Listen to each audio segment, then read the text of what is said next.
Hi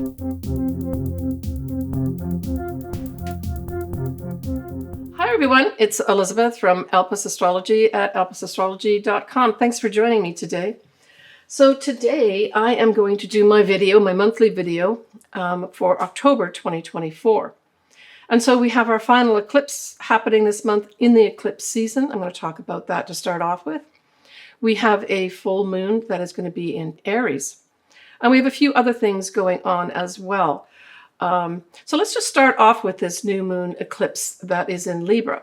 So the details are this. It is on the 2nd of October at 11:47 a.m. and that's Pacific Daylight Time. And the degrees we're looking at here are 10 Libra 03. So in order for you to have, some kind of significant effects with this eclipse, this new moon eclipse, I'm pretty close in my orbs, so I would say maybe 8, 9, then 10, 11, 12 at the most. But I really like to have it almost exact on the 10, right? 10 Libra. And of course, you also look at the opposite. In terms of like real effects, I look at the opposition. So that would then be Aries. So 8, 9, 10, 11, 12 of Aries as well, right? And so when we think about the sign of Libra, we ask, what is the ruler of Libra? And that is Venus. So then we look at, well, where is Venus at this time of this new moon eclipse? And it's in Scorpio. Now, Venus isn't so happy to be in Scorpio. It's not light and bright and sweet. It tends to be deep.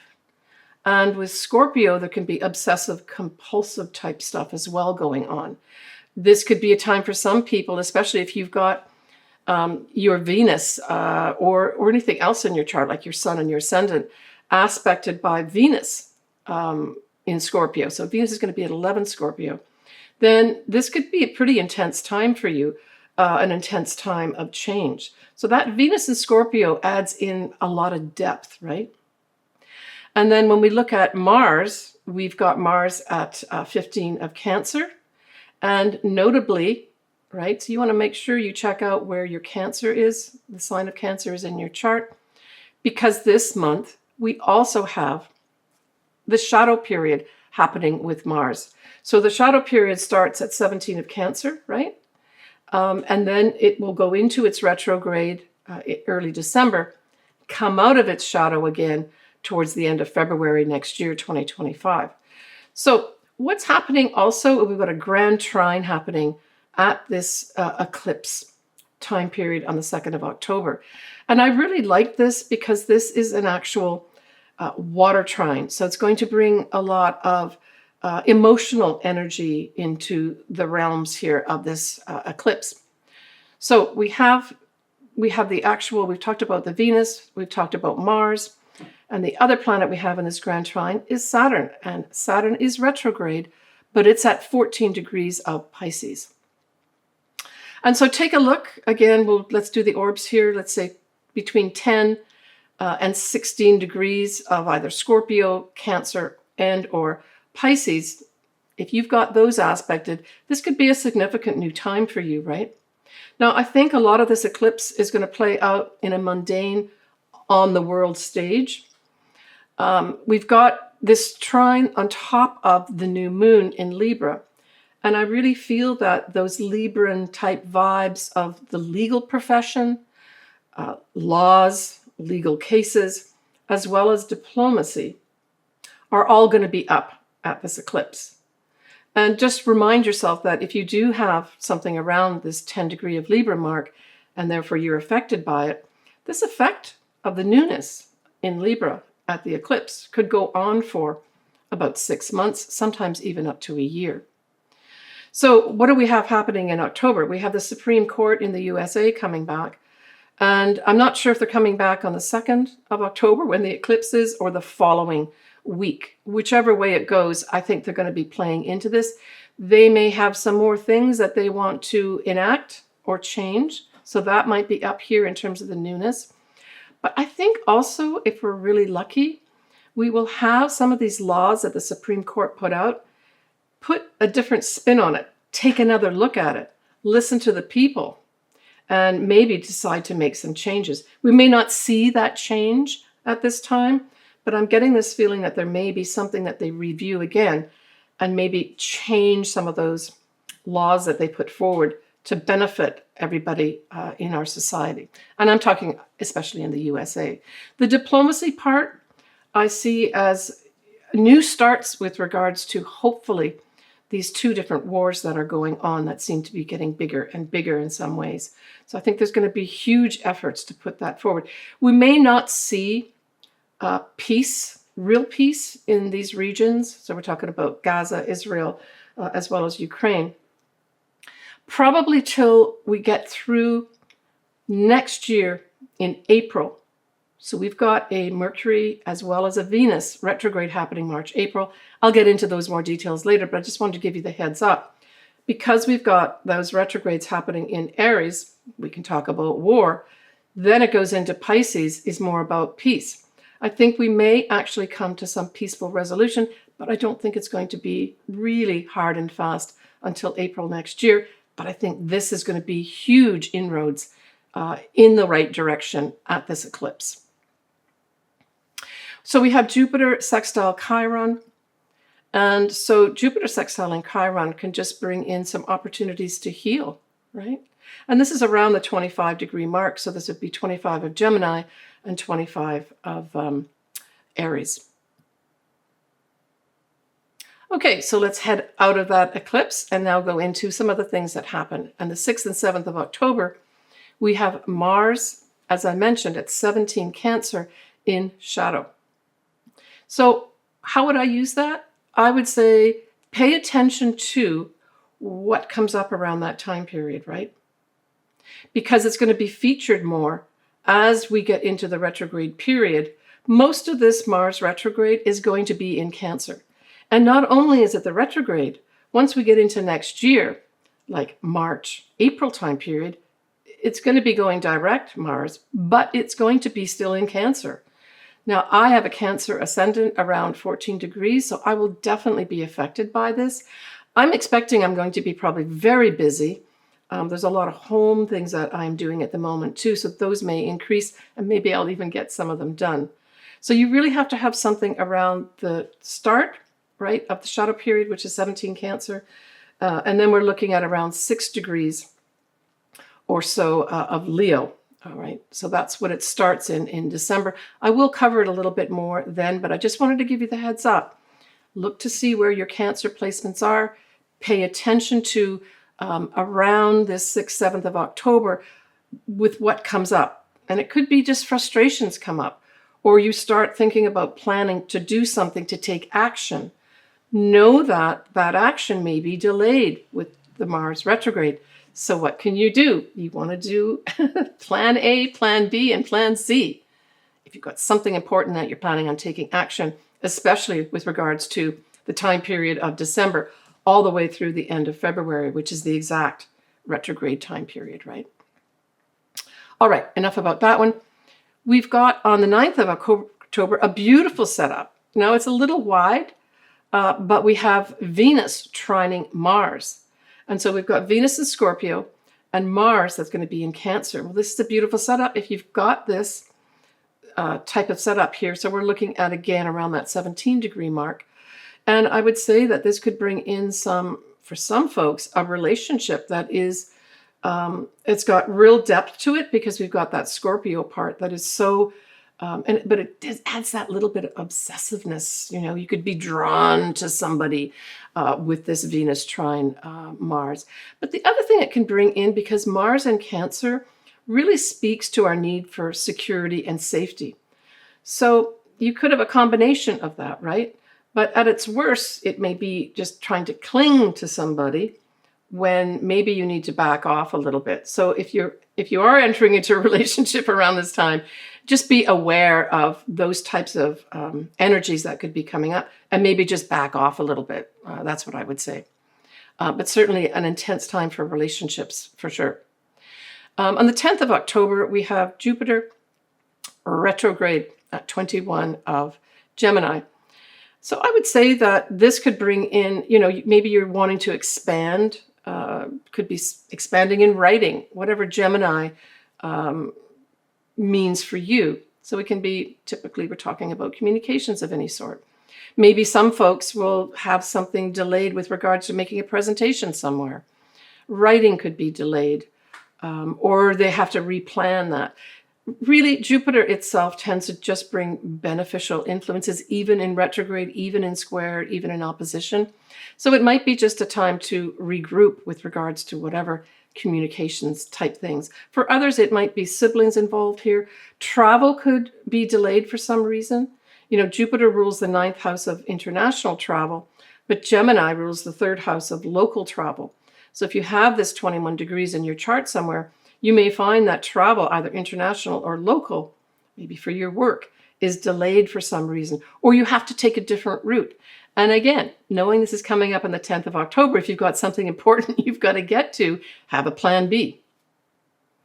We have Pluto going direct. I should have balloons and fireworks around here on the 11th of October at 29 of Capricorn. So now we know that it's making its way back to Aquarius. Now that's not going to be really till about mid-November where it does go into Aquarius.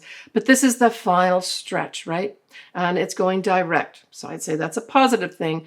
On a mundane worldwide level, this type of transit can bring in that final gasp from all those institutions, all those governments that really need to fall. So we could see around this time period, 11th of October, so we're talking mid-October time period, the final demise of those governments that really need to go, and the people in power. Power likes to be shown, for sure, with Pluto, but truth does too. And Pluto going direct could really reveal some significant truths at this time, especially because Pluto is at that anaretic degree, right? That's a critical degree, 29 degrees. And not only is it that, it's the wrap-up of Pluto in Capricorn in our lifetime. We will never see this again. We have Uranus, is going to be all month at 26 degrees of Taurus.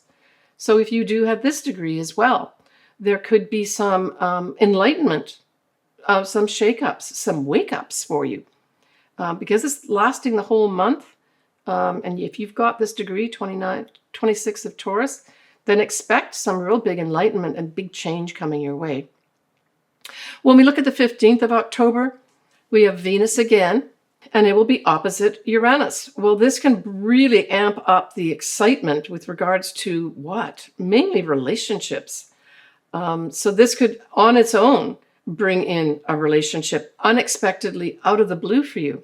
But the other thing this can do, so both with Venus in Scorpio and with Uranus in Taurus, we're really talking about money here as well, right? Your money or my money. And so with the opposition, I would say there may also be, I know the Fed has already done their reduction in interest rates, but this could bring in something maybe associated with that too, where there's some unexpected change in the money markets on a global level, right?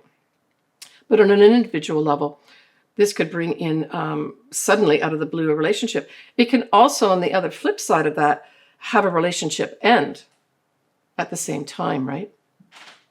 Now, on the 16th of October, Venus again, and let's remember that eclipse that I just spoke about, we have it ruled by Venus. So Venus is playing a big part here, not only at the eclipse on the 2nd of October, but right the way through halfway of October, right? Now it's going to be trine Neptune, and it does this, more than once through a year. So it's like the only time you're going to have Venus trine Neptune, but this is a beautiful thing too.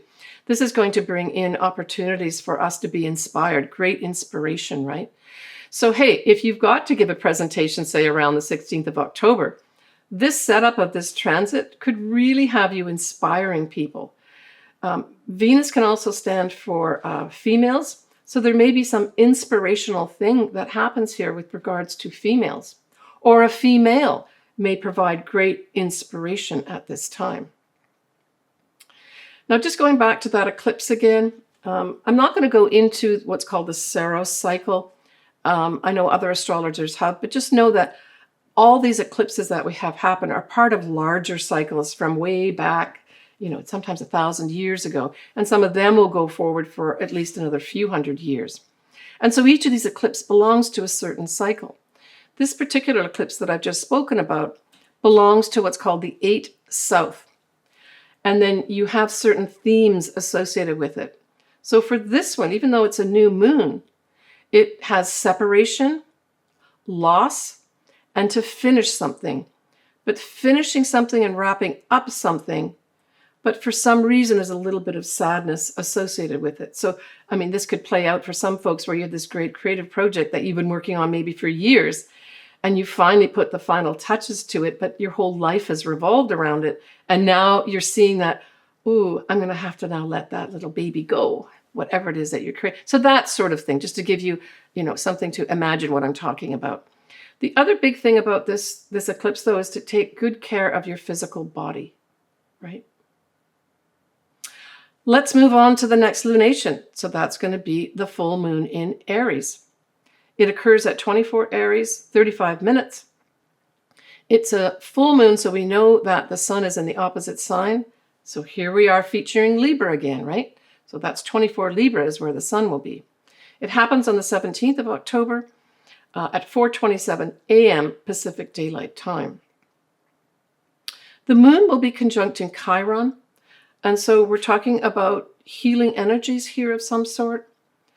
And because it's a full moon, these could be difficult healing energies, not necessarily something that is smooth and moves forward. Don't forget, this is a full moon. It is not an eclipse, but a full moon. Something could come to light on a global level or a mundane level with regards to something to do with our health. That could be coming up here as well. We have Venus, as well as Pluto at this time at 29 degrees. That would have Venus in Scorpio, and that would have Pluto in Capricorn. So these are both at the anaretic degree. This is going to bring in some intense energies. And I'm seeing this as females with the Venus, or a female, or both, confronting those in power powerfully. Yeah, there's going to be some contentious stuff going on here at this full moon to do with females and maybe female-related things. I think we all know what that is. We also have Mars will be squaring Chiron. So it's like healing is wanted, right? But for some reason, it's being prevented. So I'm thinking there may be a lot of things come up here regarding women that are not good for them from the health standpoint. I'm just going to leave it at that. Nicely, though, we're going to have Jupiter sextiling Chiron. So there's opportunities here to expand for the benefit, right? Jupiter's all about benefits. Good advice comes with Jupiter as well. Teaching comes with Jupiter. Foreign people, foreign things. So there's an element here of potentially teaching, but also of expanding the opportunity to heal. So it's interesting. We've got both the expanding healing, but then we've also got kind of almost the opposite of, there may be irritation with this. So it, to me, says opposing forces with regards to something to do with our health, probably on a global level. We have Venus opposite Uranus still. So we already covered the Venus opposite Uranus up there on the 15th, but it still continues here on the 17th of October. Again, just maybe some enlightenment with regards to anything to do with females, anything to do with love, but also this could be something happens with a female unexpectedly that shines a light on that female. We have Pluto having a wide trine to Uranus, right? So we've still got Pluto at that anaretic degree, and then Uranus isn't, so it's a few degrees off, but it's still in orb. So this could bring in unexpected opportunities for people to be put in power. That's what I'm thinking. I mean, trines are always favorable, right? And because we're wrapping up this rather difficult energy of Pluto in Capricorn, I think Uranus, and don't forget Uranus does rule Aquarius, which is where Pluto is going to be going into permanently for about, over 20 years, soon in November. This could bring to light what that's going to look like, or give us an idea of what this is going to. What is that new power? What's that new government going to look like, right? So the ruler of this full moon, of course, is Mars. Where is Mars at this time? It's in Cancer, and it's in its shadow period. And on top of that, Mars, in a wide square, squares both the sun, right, in Libra, and then that moon in Aries. So I would say this is going to be probably aggressive types of action. This could be warlike situations. Now, Mars doesn't necessarily like being in Cancer. Mars likes to move ahead and do things. But Mars in Cancer can form this very protective type energy, safety energy. I want to protect myself here. So there could be a theme of that around, just generally speaking, right, in the wide public, where we need to protect ourselves here. It also refers to protecting yourself and your individuality, right? Because it's the moon we're looking at, and that is in Aries. We want to do our own thing. And this is Mars saying, not so fast, not so fast. Issues like things are surrounding anything to do with Cancer, so that's motherhood, mothering, the family, could all have some contentious issues around at this time. So when we look at the 23rd of October, we have Venus now in Sagittarius. I know it's not the best place for Venus, but at least it brings in some optimism here, right? And it'll be trining a North Node. So I would say something is going to happen here with regards to a mundane aspect where, and this again could be a female, a positive female, but there's going to be some positive news about our destiny. And I think this is going to be brought through women, maybe generally speaking, or a woman who is very optimistic and positive. On the 26th of October, we have Mars forming a favorable aspect with Uranus, and that's going to be the sextile. So this is an opportunity to make change. Okay, so how can you use this? If you need to make some change in your life, and even if Mars is in shadow, it's okay. It's still going direct. Around that 26th of October will be a good time to take some action to make some changes in your life. That's just period. Take some action, movement. Seek out enlightenment. Opportunities like that are going to exist there big time for you. On the 28th of October, Mars still now is going to trine Neptune.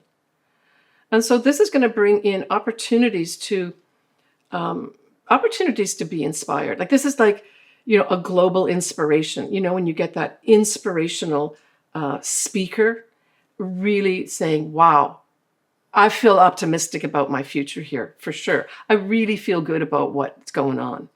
And if you've got this aspected in your chart, so this is kind of the latter degrees. For Neptune is around, I think, the 24, 25 degrees. So it's around that degree point. You could have some action that you take is very inspirational. But don't forget, Neptune also rules things like dance, music. This would be a fantastic time to put, say, some music or dance, especially dance with Mars, the body, together. Or we may witness some beautiful inspirational dance or music at this time. All right, that's it for October. Let me give you a little peek now of November 2024, because it's an active month too. We're out of eclipse season once we end October, but we've got a new moon in Scorpio. We have a full moon in Taurus. Mercury will go retrograde almost mid-month, and it'll be in Sagittarius. That Mercury retrograde stays retrograde, all in Sagittarius. We have Saturn turning direct in November, and Pluto direct, but now in Aquarius. So big changes. Talk more about that next month. For me, I always like to pick some key words for the month after I've looked at the astrology. And the key words for me in October 2024 are relationships, the law, the legal profession, and diplomacy. So next, I am going to do or take a look at your ascendant and or your sun sign. My preference is if you could look at your ascendant or listen to or watch your ascendant to begin with, and then look at your sun sign. Both are really important. So for Taurus, so that new moon eclipse that happens in Libra is going to be in your 6th house. So for those Taurus that have been suffering from ill health, this is the turning point in it. You've got the influence of that south node, which means you're going to be letting go of something, and maybe it's letting go of that ill health as you get new opportunities to have better health, right? And then you've got the Mercury beside there too, all in the stellium, aspecting that new moon eclipse. And so I would say you're either going to receive a message or you're going to give a message out about, I'm improving my health here. I just want to get my health sorted out. And at this eclipse, because it's eclipse, it heightens things. Somebody comes in for you that's balanced, that's Libra, and diplomatic, and nice, right? Venus rules Libra, so it's nice people come in. More than likely, it'll be a female to help you out in your area of health. But this is also the house of you and your job, your day-to-day job. If you do not work and you're retired, what is it you do day to day? This is going to bring in new opportunities, but it's going to ask you to let something go. That's the south node, right? And it could come through a message or communication or a discussion with somebody, right? It could even come in with regards to some kind of legal matter of some sort. And I can't read everybody's chart right now, but I'm just giving you as much as I can in terms of the breadth of the area of the sixth house. But I don't always talk about the sixth house being small animals, but it is small animals too. And so it could be a time period where, there's some Taurians that decide, I'd really like to get that little furry creature in my life. And that's the new beginning for you. And it brings balance and harmony into your life at the same time. The full moon that's going to be in Aries is in your 12th house. So Taurus, the 12th house is what's called a hidden house. It can be our self-undoing. It has a time period with, say, the planet in there, this full moon, highlighting any behind-the-scenes activity, including interacting with places that are behind the scenes. So what is that? That's hospitals, it's ashrams, it's even government offices, it's prisons. It's having you work behind the scenes. Now, I would say, if I had this, I would say the best way to use this is to make a decision to rest, because the 12th house is the house of rest. And that's where the ashram thing comes in. This would be a great time for you to charge up your batteries. That's what I'm getting as a number one. And you don't have to take off to go to India or Tahiti or Fiji to go. You could just stay locally. It could even be a spa that you go to. And this full moon brings you some respite with regards to maybe you really having to take care of your body. Because Aries also relates to the body, in particular to the head. So think about that, Taurian. Taurus, you're still got, Uranus in your sign asking for change. So maybe this full moon would be a good thing to do what I've just told you to do. But it could also have something happen where, this is also a house of hidden enemies. And yeah, you could have someone, reveal who they are, that maybe they're working against you, and this gets revealed at the full moon, and that's a benefit to you, right? What else could this bring in for you? Other thing that could bring into you is you tying up some metaphysical thing. So for those folks that have maybe been studying astrology, anything metaphysical, shamanism, this could be you tying up that area of study for yourself. Super positive. And then in being in Aries, the tying up allows you to go on that individual path where you use these metaphysical things that you've been studying and learning. When we look at that Mars retrograde mostly in Cancer, it nicely sextiles you. And it's your third house. So we're looking here at a number of things. The third house is the house of communications. It involves writing. It also involves presenting to people too. It's short distance travel, usually around your city or your state. It's your siblings, and it is also your neighbors. All these things could come into focus at this point in terms of new opportunities of interacting with these things, right? So you get a new writing project for those Taurians, and I do have some clients that are writers. This could be an opportunity where you get this new writing project coming in.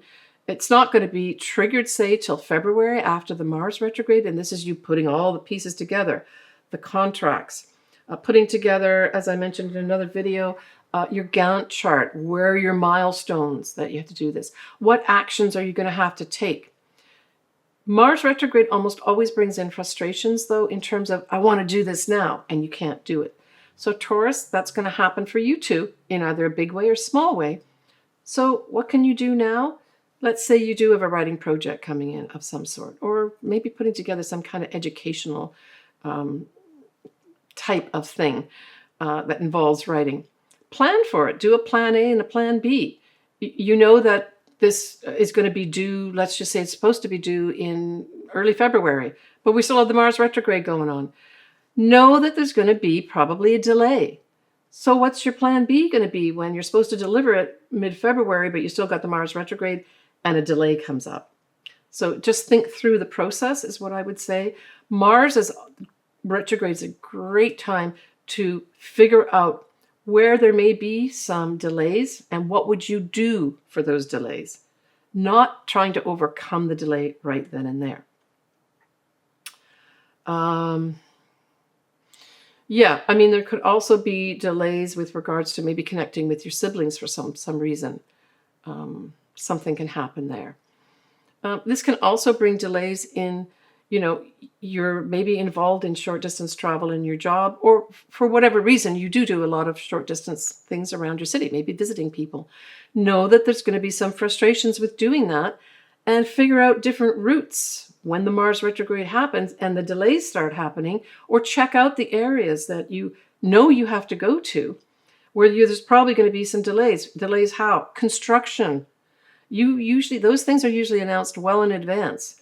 And if there's going to be construction to where you need to go to, figure out a different route before the Mars retrograde happens.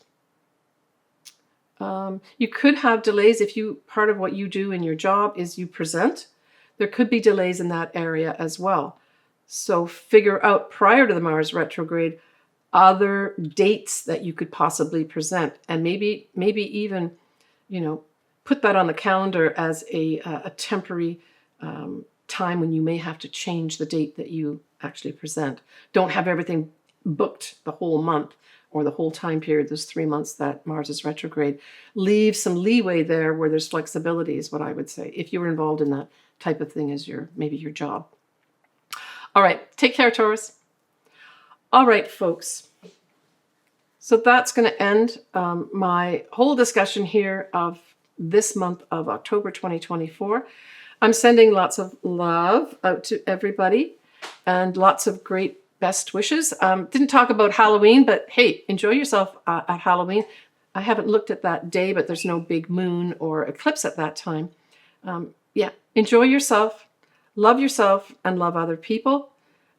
Make sure you're bringing balance into your life. Try to go for the win-win situations with this big influence of Libra as well as Aries, right? Love to hear from everybody. If you want me to do your chart, this might be a good time to do it.